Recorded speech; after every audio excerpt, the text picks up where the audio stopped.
What's up YouTube, Jeff back again, and today I'm here with my weekend review of the Samsung Galaxy Fold.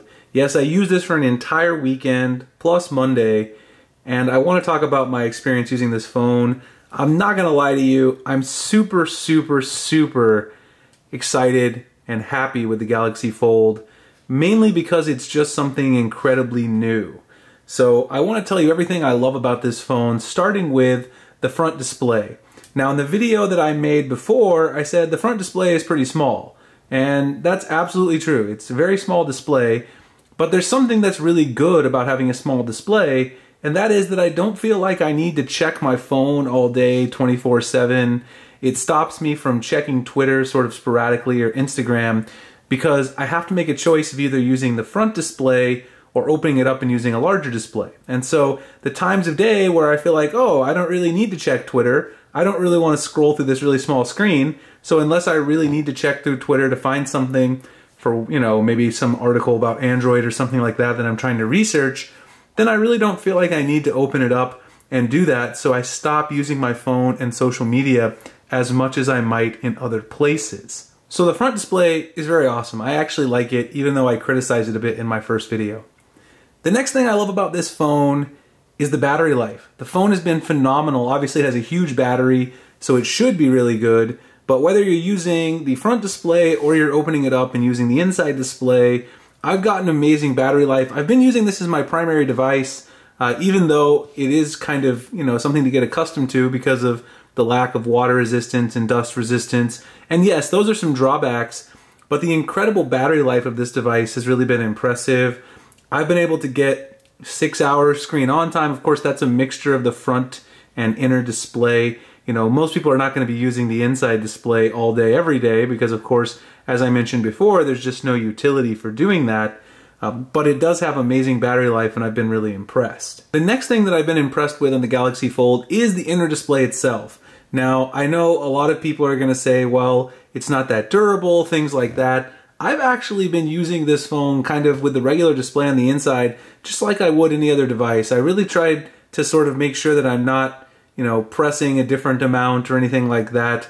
I really am not trying to, you know, be cognizant of the pressure that I'm putting on it, and I've had no damage to the screen or anything like that.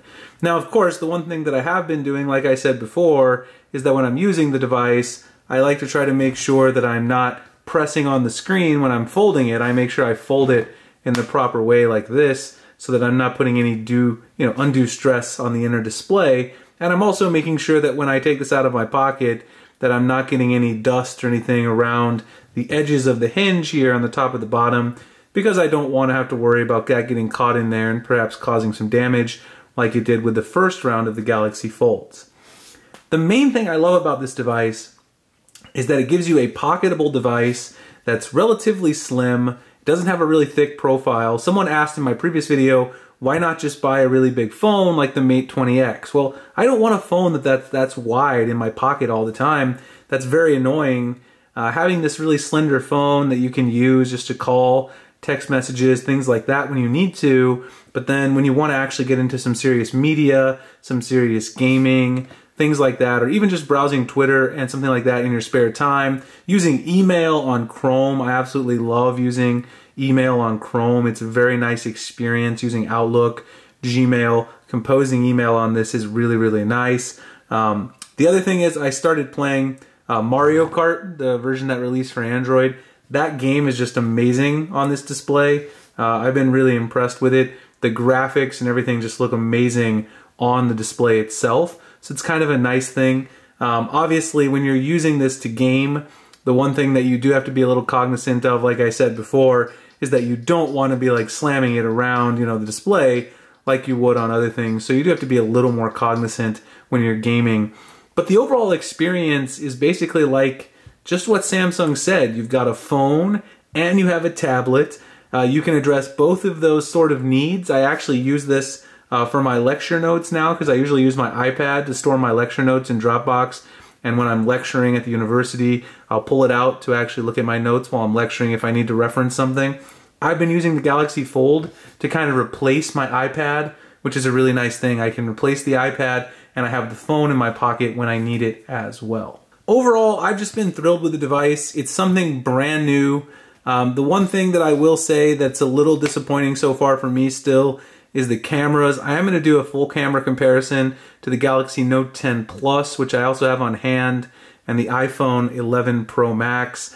I've noticed softer pictures and a little bit slower shutter when taking photos on the Galaxy Fold. Don't know why that is. It seems like other people on Twitter haven't had this experience, so maybe I'm just getting unlucky, or maybe I'm not taking photos in enough light, but it definitely seems to struggle in low light situations, so I'll definitely update on that. But for a first generation device, I've been absolutely thrilled with this. Everybody I've shown this thinks it's really, really cool. I know there's a lot of critics out there, but if you get a chance to use it, I think you'll see the potential in this type of device, and I really think Samsung is going to sell a ton of these as soon as they get a little more affordable and a little bit more durable.